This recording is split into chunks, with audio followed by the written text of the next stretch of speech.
Assalamualaikum warahmatullahi wabarakatuh. Kita ketemu lagi di pertemuan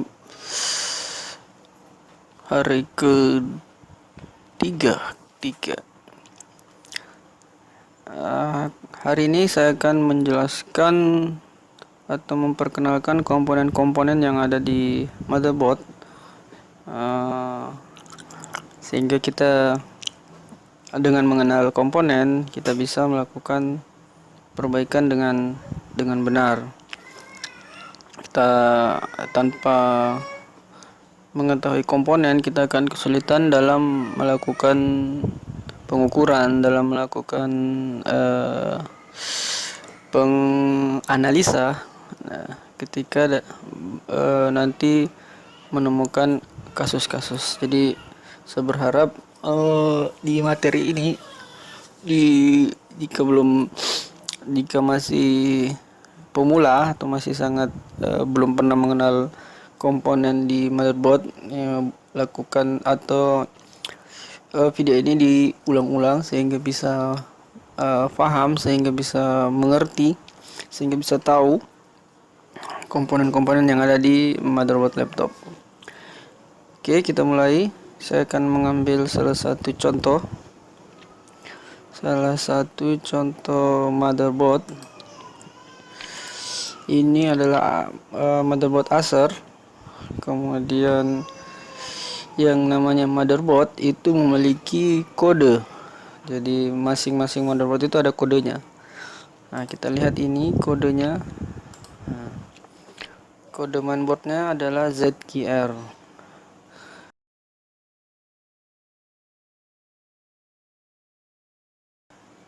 Nah, ini kode yang digunakan untuk, ini kode biasa kita gunakan untuk ketika kita mencari skema untuk motherboard ini. Kita cari kode ZQR. Kemudian ini ada kode lagi, itu sama saja yang ini. Nah, ini DAO ZQR MB6C0. Nah, itu sama, yang diambil bagian ZQR-nya.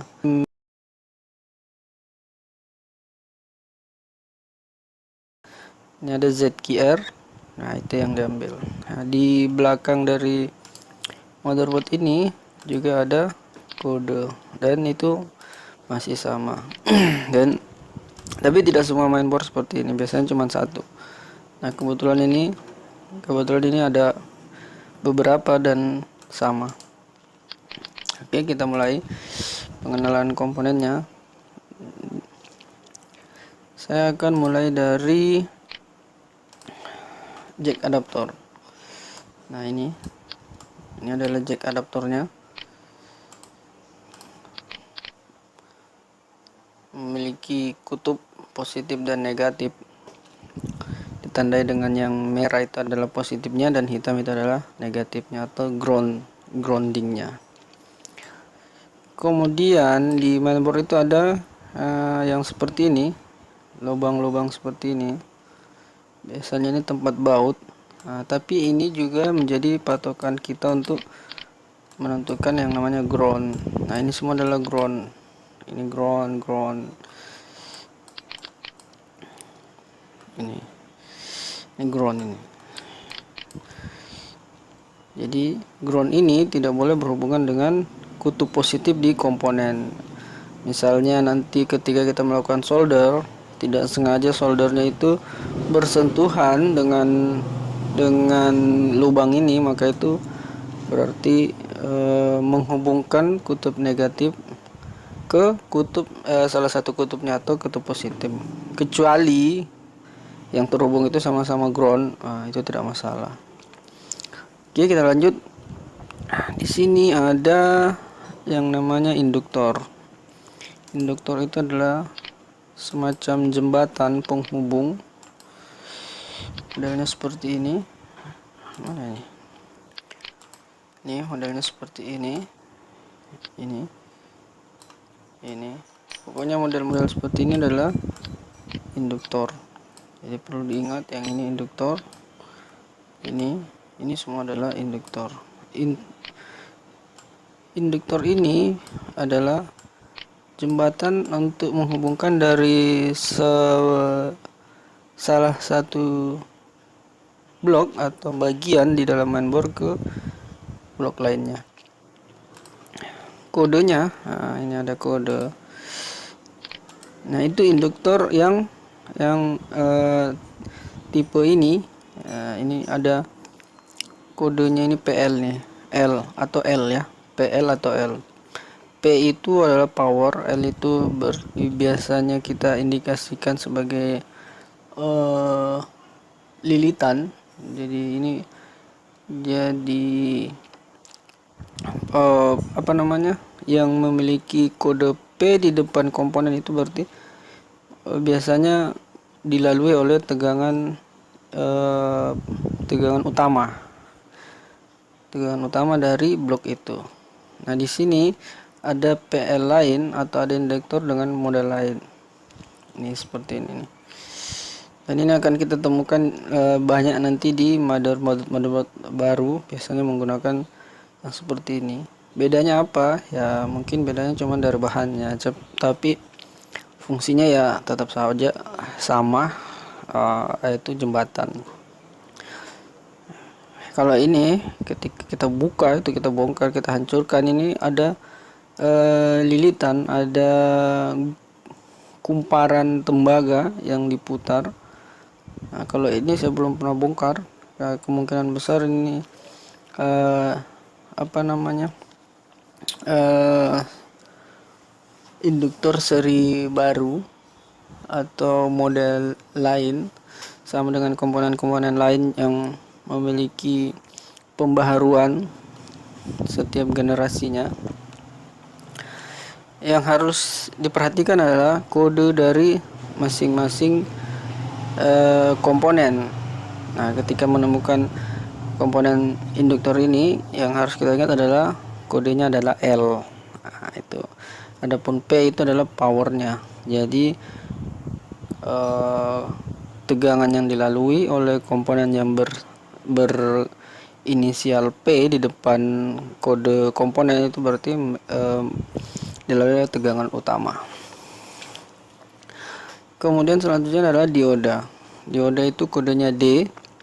Kemudian jika menggunakan inisial P di depan D-nya atau PD seperti itu, berarti itu akan dilalui oleh tegangan utama. Modelnya seperti ini. Modelnya seperti ini. Ini model dioda dengan fisik yang berbeda. Nah, ini fisiknya berbeda.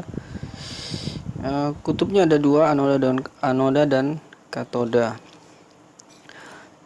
Yang satu ini memiliki 3 kaki, tapi cuman modelnya saja 3, tapi pada dasarnya kutubnya tetap memiliki 2 kutub. Hanya ada anoda dan katoda. Ini kita perhatikan. Apakah ini bisa diganti? Nah, pada intinya bisa, tapi sebaiknya dilakukan pergantian dengan jenis yang sama. Dikhawatirkan kedepannya memiliki masalah atau ada akan terjadi hal-hal yang mungkin di luar kendali kita. Oke, kita lanjut ke komponen berikutnya, yaitu MOSFET. Nah, ini MOSFET adalah salah satu komponen yang paling banyak kita temui di di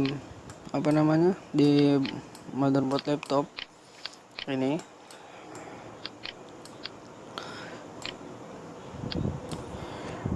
Kode MOSFET itu adalah QI. Nah, QI. Jadi kalau kita menemukan kode QI di dalam motherboard, nah itu pasti adalah MOSFET. Nanti ini saya jelaskan secara bentuk aslinya. Nanti saya akan juga jelaskan dalam bentuk skema. Ini kakinya ada 8. Oke, saya gambarkan dulu ya. Kakinya itu 8, tapi pada intinya dia cuman 3. Nah, jadi MOSFET itu bentuknya seperti ini.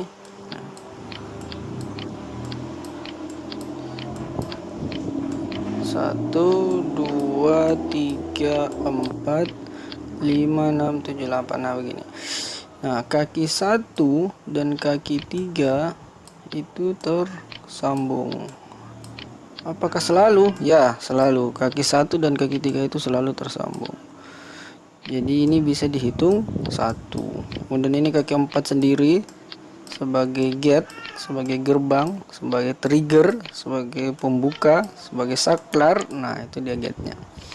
Kemudian ini 5 sampai 8 itu juga satu bagian. Dia tersambung di dalam MOSFET-nya. Keluaran kakinya tetap 4, tapi dia tersambung di bagian dalam. Jadi 1 2 3 4 5 6 7 8. Nah, jadi putarannya seperti itu. Putarannya seperti ini nih. Nah, jadi kita menghitungnya 1 2 3 4 5 6 7 8. Itu adalah MOSFET. Oke. Nah, nanti MOSFET itu kita akan bahas sendiri di materi berikutnya. Yang ingin saya sampaikan di sini adalah pengenalan saja, biar kita tahu bahwa oh yang ini adalah MOSFET, oh yang ini adalah induktor, oh yang ini adalah dioda. Selanjutnya adalah kapasitor. Nah, ini kapasitor. Ini kapasitor solid namanya. Ini kapasitor itu kapasitor solid. Nah, ini kapasitor SMD. Ini kapasitor juga nih. Kemana lagi ya? Ya itu sudah. Jelas. Nah, ini kapasitor.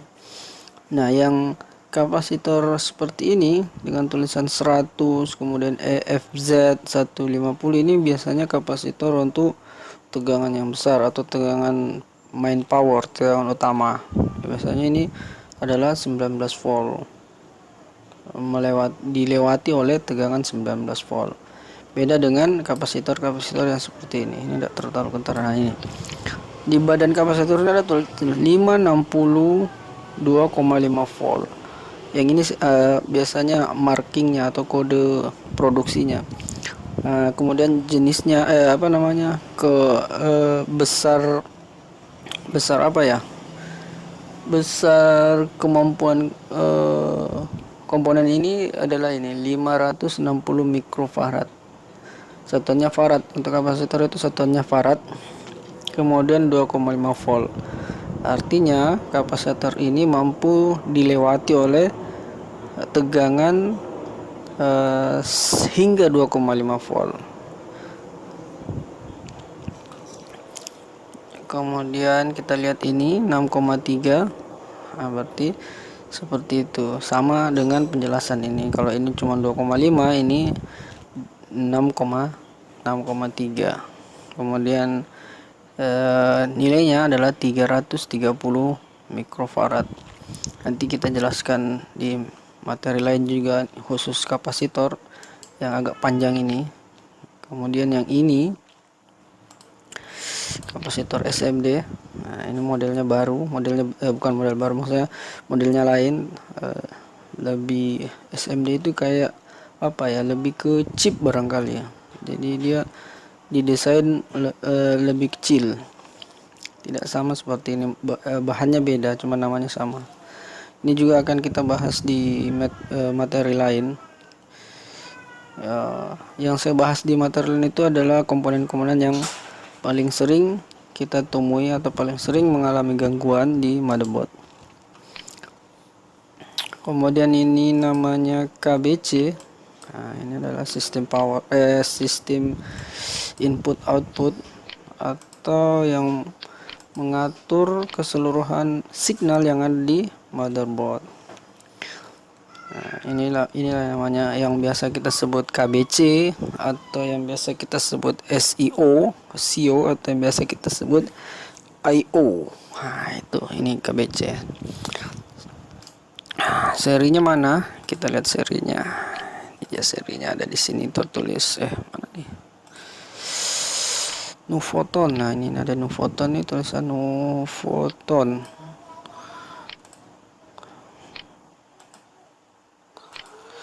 Nah, ini Nuvoton, kemudian di bawahnya nanti akan kelihatan Nuvoton berapa. Ini malah tertutupi nih.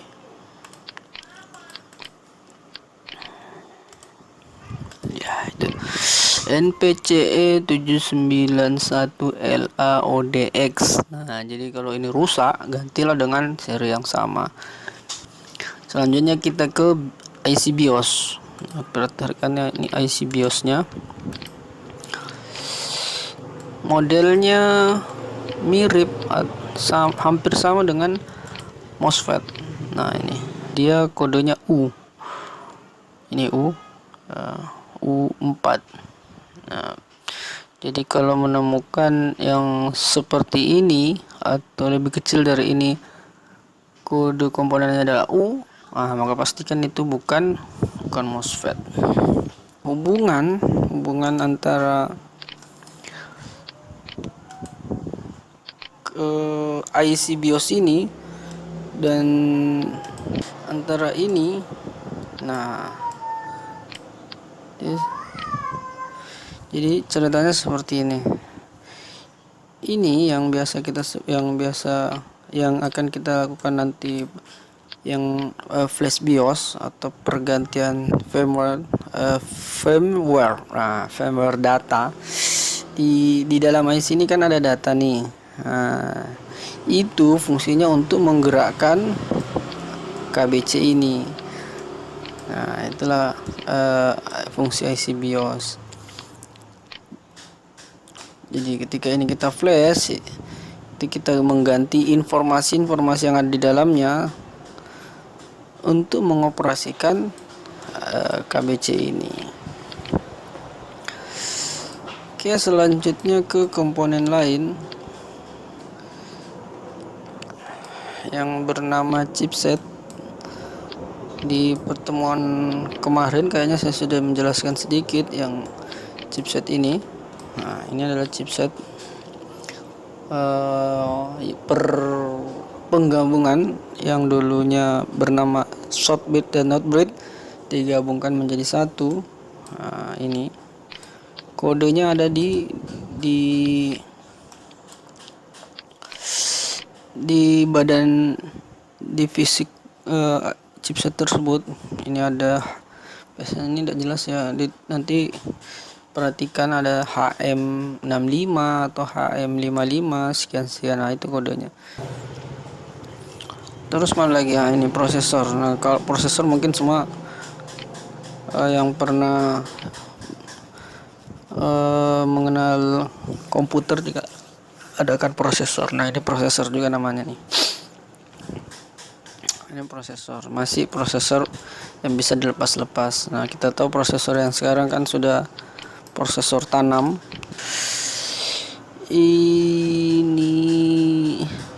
Ini kodenya sama ya, U juga, ini U berapa begitu. Perhatikan di bagian lainnya, coba saya lihat ya. Kita lihat, daripada bingung nanti. Ada enggak ini kelihatan? Nah, ini nih U13 nih, ada tulisannya nih U13 kecil nih.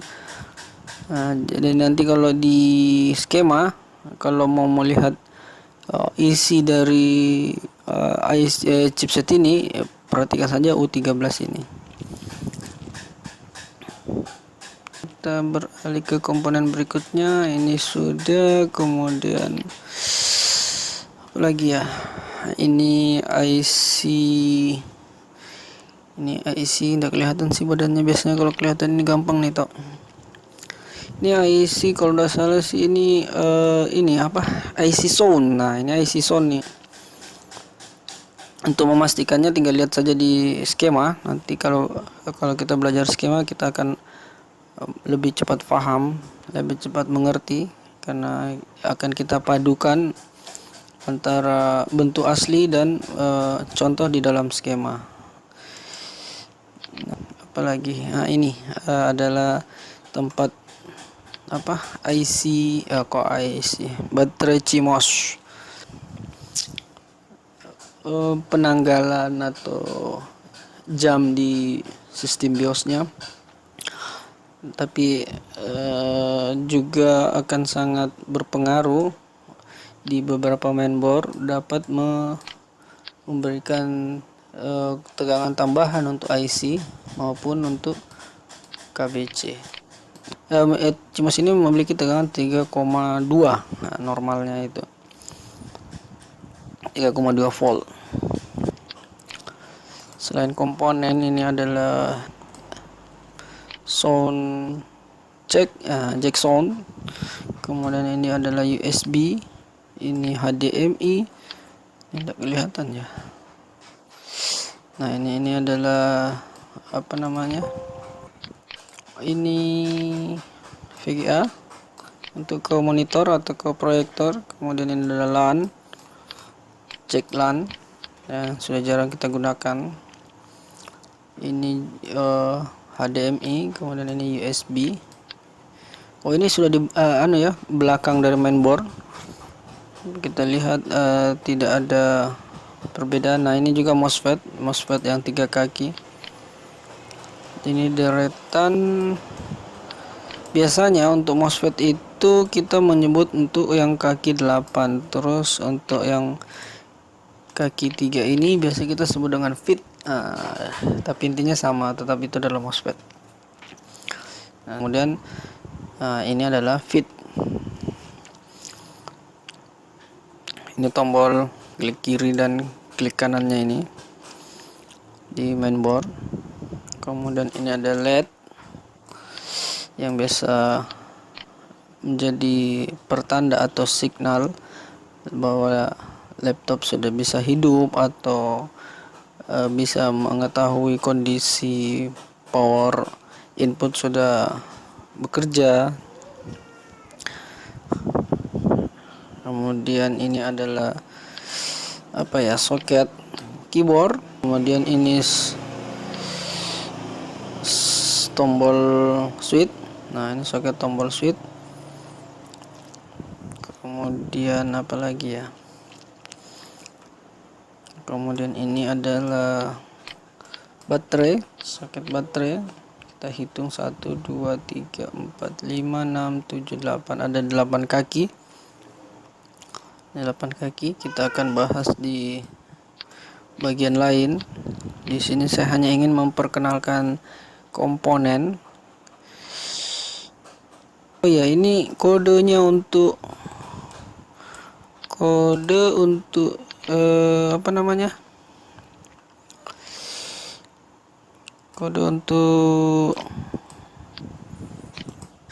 ini adalah biasanya CN. Nah, ini soket ini biasanya CN. Yang soket-soket ini ada kodenya ada CN berapa. Ini ada nih CN nih, CN.